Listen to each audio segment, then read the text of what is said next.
Hello नमस्कार साथियों, कैसे हैं आप सब। देखो, एक महीना हो चुका है एचपीएससी स्क्रीनिंग टेस्ट का रिजल्ट आए हुए। अब सिर्फ 21 दिन बचे हैं उस सबसे ज़रूरी स्टेज के लिए, यानी सब्जेक्टिव एग्जाम के लिए। ये 21 दिन तय करने वाले हैं आपने जो सालों की तैयारी की है उसका फल आपको मिलेगा या नहीं मिलेगा। इस समय बहुत से लोग कंफ्यूज्ड हैं, क्या पढ़ें क्या छोड़ें, कहाँ से लिखने की प्रैक्टिस करें, क्योंकि अब समय नहीं है पूरा पूरा सिलेबस पलटने का, दोबारा पलटने का। बहुत से स्टूडेंट्स ने तो सिलेबस को एक बार भी कवर नहीं किया होगा इस समय। तो सबसे बड़ा कंफ्यूजन यही है कि पढ़ें कहां से आखिर, क्योंकि पहली बार एचपीएससी स्क्रीनिंग एग्जाम ले रही है एचपीएससी असिस्टेंट प्रोफेसर एग्जाम के लिए। तो सबसे बड़ी दिक्कत स्टूडेंट्स के सामने यही आ रही है। लेकिन अब जो 21 दिन बचे हैं इनमें जरूरत है सिर्फ और सिर्फ एक टारगेटेड, स्मार्ट और फोकस्ड तैयारी की। आपको टारगेट रख के ही तैयारी करना पड़ेगा। आप इधर उधर की किताबें नहीं पढ़ सकते। आपको स्मार्ट तैयारी करनी पड़ेगी, आपको बिल्कुल फोकस्ड होकर तैयारी करनी पड़ेगी, क्योंकि 21 दिन में अपने पास 10 यूनिट हैं। अगर हर यूनिट के 2 दिन भी देते हैं तो आपके 21 दिन निकल जाएंगे। तो आपको एक बार फोकस्ड और टारगेटेड तैयारी करनी पड़ेगी। यहां पर मैं आपकी मदद कर सकता हूं। मैंने पिछले कई महीनों में बैठ के मेहनत करके एचपीएससी के पुराने पेपर्स, यूपीएससी के पुराने ऑप्शनल के पेपर्स, उन सब को उठा के क्वेश्चंस बना के टॉपर्स की कॉपियां देखी हैं और सिलेबस को ध्यान में रखते हुए सब्जेक्टिव एग्जाम के लिए क्वेश्चन आंसर फॉर्मेट में नोट्स तैयार किए हैं। बिल्कुल क्वेश्चन आंसर फॉर्मेट में 602 क्वेश्चन आपके लिए मैंने बनाए हैं। ये सारी की सारी पीडीएफ जो आपको मिलेंगी, ये लगभग 550 पेजेस की पीडीएफ हैं। आप इनको 5 पीडीएफ मिलेंगी, 5 बुकलेट्स में आपको प्रिंट आउट कराएंगे तो 100 सवा सौ पेजेस में इनका प्रिंट आउट निकल जाएगा और इनको आप 20-21 दिन में अच्छे से पढ़ सकते हैं। बड़े जबरदस्त तरीके से इन 600 क्वेश्चंस को आप तैयार कर सकते हैं। और इन 600 क्वेश्चंस में से मैं गारंटी देता हूं जो 15 क्वेश्चन पूछे जाएंगे उनमें 10 क्वेश्चन भिड़ने ही भिड़ने हैं, क्योंकि बहुत ही ज्यादा मैंने ध्यान में रखते हुए, सिलेबस को एनालाइज करते हुए, यूनिट वाइज ये टॉपिक्स कवर करके मैंने ये सारे क्वेश्चंस बनाए हैं। 10 क्वेश्चन आराम से भिड़ेंगे, ज़्यादा भी भिड़ सकते हैं। इसके अलावा जो 5 क्वेश्चन या 4-5 क्वेश्चन एचपीएससी नए देगी, जरूरी है ये एचपीएससी नए कुछ न कुछ क्वेश्चन तो बनाएगी। स्क्रीनिंग में भी हमें सरप्राइज किया था एचपीएससी ने, तो यहाँ भी करेगी सब्जेक्टिव एग्जाम में। और खास बात यह है कि 18 में से आपको 15 नहीं करने हैं पीजीटी की तरह, यहाँ पर आपको 15 में से 15 क्वेश्चन करने हैं। तो 1-2 क्वेश्चन ऐसा भी आएगा जो स्टूडेंट्स के सर के ऊपर से जाने वाला है, तो उस क्वेश्चन को ओवरकम करने के लिए आपको बाकी क्वेश्चन अच्छे से करने पड़ेंगे। तो कम से कम 10 क्वेश्चन ऐसे होने चाहिए जिनमें आप 6-6 स्कोर करो, 5 या 6 स्कोर करो, क्योंकि एग्जामिनर इन क्वेश्चंस में 3-4 से ज़्यादा नंबर नहीं देता है। आपने अगर एवरेज आंसर लिखा होगा, अच्छा आंसर लिखा होगा तो 5 और 6 नंबर भी मिल जाते हैं। कई क्वेश्चंस में आपको 6 नंबर भी मिलेंगे, 7 तो रेयरली मिलते हैं। हमने कॉपीज चेक की हैं तो 7 किसी क्वेश्चन में नहीं मिलते हैं। मेरे साथी पिछले कई थे जो गए थे एचपीएससी में पीजीटी के आंसर शीट्स चेक करने अपनी, उनको दिखाई थी तो 7 नंबर किसी भी क्वेश्चन में नहीं मिले हुए। मैक्सिमम किसी क्वेश्चन में एक आधे को 6 मिले थे।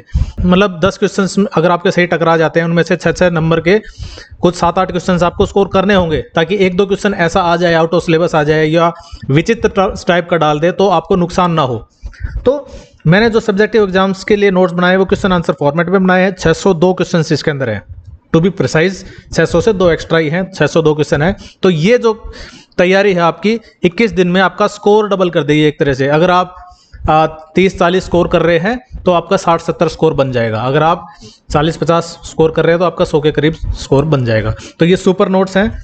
ये मैंने 5 पीडीएफ तैयार किए हैं। एक पीडीएफ में यूनिट 1 एंड 2 है, दूसरी पीडीएफ में यूनिट 3 एंड 4 है, तीसरी यूनिट में यूनिट 5 एंड 6 है, चौथी पीडीएफ में यूनिट 7 एंड 8 है और पांचवी पीडीएफ में यूनिट 9 एंड 10 है। इन सब यूनिट्स को आप इंडिविजुअल अगर खरीदना चाहते हैं तो डिस्क्रिप्शन बॉक्स में लिंक अवेलेबल है, वहां से आप इंडिविजुअल यूनिट्स को भी खरीद सकते हैं। अगर आपको सारी की सारी यूनिट्स एक साथ चाहिए तो आप मुझे मेल कर सकते हैं।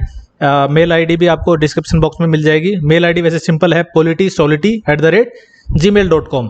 ये ईमेल आईडी है, इस पर आप मेल करें। इन नोट्स में आपको अगर मैं खोल के दिखाऊं ये नोट्स, मान लो यूनिट 7 एंड 8 खोल के दिखा रहा हूं, तो इसमें आपको जो टॉपिक है उसमें पॉइंट वाइज आसान भाषा में आपको क्वेश्चन एंड आंसर्स मिल जाएंगे। जैसे पहला ही सवाल है, भारतीय संविधान की ऐतिहासिक और वैचारिक पृष्ठभूमि का वर्णन कीजिए। यानी भारतीय संविधान जब लिखा गया था उसमें पृष्ठभूमि यानी उसका बैकग्राउंड, ऐतिहासिक रूप से और वैचारिक रूप से उसके बैकग्राउंड में क्या है।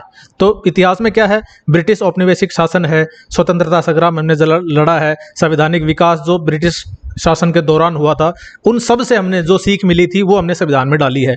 वैचारिक पृष्ठभूमि क्या कहलाएगी, वैचारिक पृष्ठभूमि में उदारवाद, समाजवाद, राष्ट्रवाद, बहुलवाद, समावेशन, इंक्लूजन, ये सारे के सारे जो विचार हैं ये हमने अपने संविधान में इंक्लूड किए हैं। तो इस तरह से आप इस क्वेश्चन को लिख सकते हैं। अगला क्वेश्चन आ गया, भारतीय संविधान निर्माण में राष्ट्रवादी आंदोलन की विरासत पर चर्चा कीजिए। तो इस तरह से अलग अलग क्वेश्चन हैं बहुत ही टॉपिक वाइज मैंने सब कुछ अरेंज किया हुआ है। बात यहाँ आ जाए, एक और क्वेश्चन दिखाते हैं। भारत में विविधता और एकता के संदर्भ में मजबूत केंद्र के पक्ष में और विपक्ष में तर्क दीजिए। ये फेडरलिज्म जो टॉपिक है उससे एक क्वेश्चन बनता है। भारत की विविधता और एकता के संदर्भ में मजबूत केंद्र के पक्ष और विपक्ष में तर्क दीजिए। तो इस तरह से ये यूनिट 7 एंड 8 हो गया। यूनिट 9 एंड 8 जो 9 एंड 10 जो है वो पब्लिक एडमिनिस्ट्रेशन वाला यूनिट है। इसके अंदर पब्लिक एडमिनिस्ट्रेशन पूछी जाती है। तो इसमें भी लोक प्रशासन से आप क्या समझते हो? लोक प्रशासन के विकास के विभिन्न चरणों की व्याख्या कीजिए। कौन कौन से चरण हैं?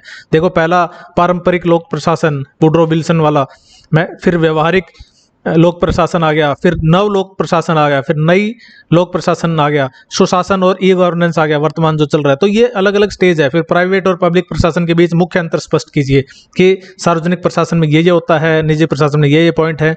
तो गुलिक का आपने कुछ स्टेटमेंट लिख दिया, तो आपको ये स्टेटमेंट्स भी इंक्लूड करने होंगे। तो हमने जो नोट्स बनाए हैं उसमें हर टॉपिक का पॉइंट वाइज आसान और सीधा जवाब दिया है। एचपीएससी के हिसाब से ही ये लैंग्वेज और स्ट्रक्चर हमने तैयार किए हुए हैं ताकि आपको ज़्यादा से ज़्यादा नंबर मिले। जितने भी ज़रूरी स्कॉलर्स हैं, ये देखिए वॉल्डो, जितने भी ज़रूरी स्कॉलर्स हैं उनके नाम, उनके आर्गूमेंट, उनके एग्जाम्पल्स ये हमने सब इंक्लूड किए हुए हैं। और सबसे बड़ी ज़रूरी बात यह है कि ये सारे नोट्स आपका वक्त बचाएंगे। ये आपकी वक्त बचाने वाली तैयारी है, क्योंकि ये सब खुद आप प्रिपेयर करेंगे। आपको बुक से आप कुछ कुछ यहाँ वहाँ से पढ़ सकते हैं, लेकिन स्ट्रक्चर्ड तरीके से जितना आप पढ़ेंगे उतना ज़्यादा आपको याद रहेगा। 20-21 दिन में आप, मतलब ये समय बहुत कम होता है। ये 21 दिन तय करेंगे कि आप अपनी मंजिल तक पहुंचोगे या फिर उसी बेरोजगारी वाली लाइन में फिर से सबसे पीछे जाके लग जाओगे।